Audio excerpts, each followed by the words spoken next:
तँलाई केपी ओली भनेको थाहा छ? थाहा छ केपी ओली को?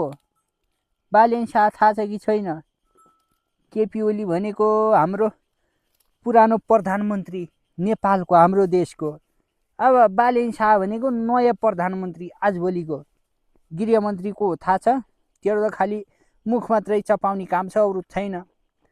सुदन गुरुङ नयाँ गृहमन्त्री, पहिलेको गृहमन्त्री को थाहा छ? रमेश लेखक।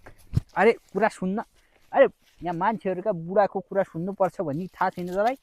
आगो ताप्नु मुढाको, कुरो सुन्नु बुढाको भन्ने थाहा छैन? यता आइज भने कुरा सुन के।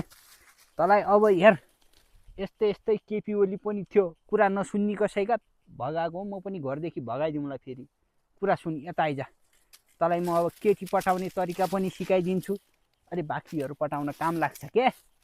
ल कस्तो रहेछ यार यो। आना ए यता, ल यसलाई पनि भगाउनु पर्ला जस्तो छ।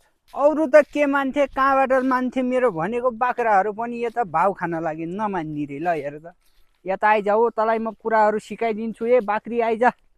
यो पनि नआउने होइन, मेरो भनेको कोही किन मान्दैन? कस्तो कस्तो कता कता बाघ कराउन लाग्यो यार। बाघ करायो, बाघ कता हो? बाघले बाख्रा खाइदिन्छ यार। तल जाउँ, बाख्रातिरै बसौँ। यतातिर घुम्न गयो भने बाघले बाख्रा खाइदियो भने घरका मान्छेहरू मलाई खान्छन्। यति राम्रा बाख्राहरू खाइदियो भने त बबालै भएन। ओहो बाघ करायो। कता हो कता? ला बाघ पो करायो त। एकचोटि कराएको थियो, सुनेको, कहाँ गयो? बाख्राहरू यति राम्रा बाख्राहरू चराउनु पर्ने, बाघले डिस्टर्ब गर्छ साला।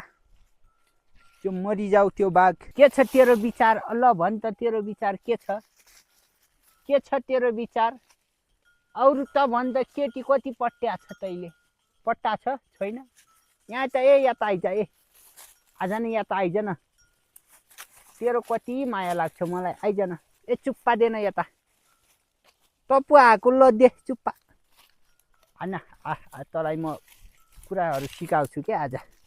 ल ल ल ल ल ल ल कस्ता कस्ता सुतियाहरू रहेछन्।